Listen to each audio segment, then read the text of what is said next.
how to handle pacing in combat with large battles. Combat-heavy games. Combat-heavy games. Combat-heavy games with large battles. Group initiative, first off. You can speed a lot of things up, particularly if the fight isn't is of small consequence. You can do group initiative, I go, you go.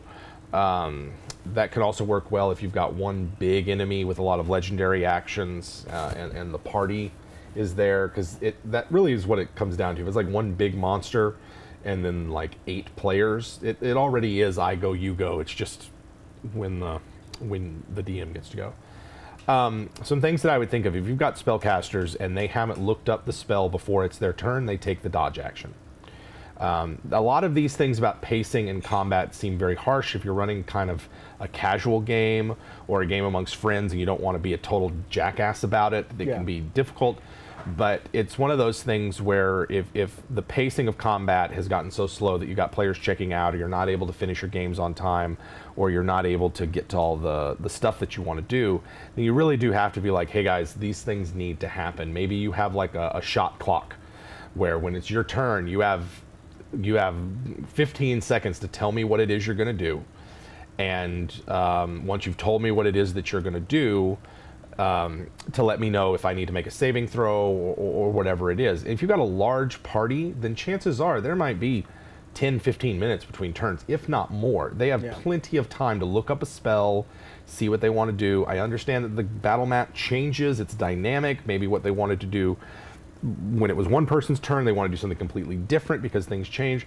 But they need to pay attention in those moments when it's not their turn, so that they're constantly thinking and constantly looking up their spells and constantly ready to go, so that when it's their turn, they can say, okay, I need these 3 enemies to make DC whatever con saves as I'm going to cast this spell. DM, here are the effects of the spell. The other thing you can do is do not look up rules. I have heard of DMs who, these are the DMs who kind of like try to memorize as many rules as they can, and they say like, player, tell me what it is you want to do. And we are not cracking open a rule book. If it's your turn, you cannot open a rule book. And if you don't know what a spell does, then we will judge it as best we can based on our knowledge of the rules, and we're going to move on. Yeah. And you just move, they say what they're going to do, and then you move on to the next one. Other things you can do are having players pre-roll, if you're okay with that, and writing their rolls down. Some players are comfortable doing that. As a player, I don't like doing that. I like rolling the dice when I declare the action.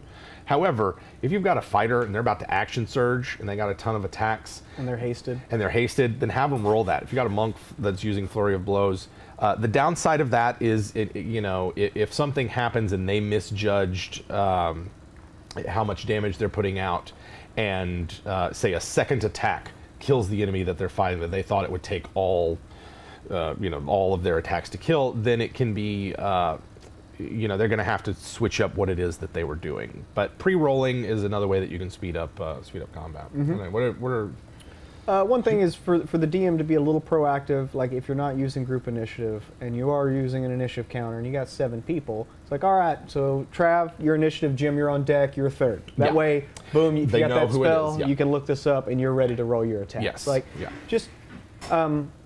And also, one thing I've noticed recently, and I really want to use if we ever game at a table, which is the flagpole initiative counter. You just get like something with a base and it's about man tall, and you get clothespins and you write characters' names on it, and when initiative happens, boom. So initiative is in plain sight for everyone to see. Yeah. And everyone knows exactly when they go. Yeah. And then you just move it around.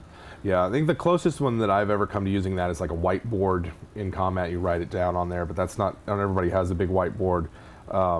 Initiative tents for your DM screen are a good way to do that if you don't want to have the thing. You just like move the tents and everything. Mm-hmm. So those are some ways. Mostly it's just, you're going to have to be a hard ass. Yeah.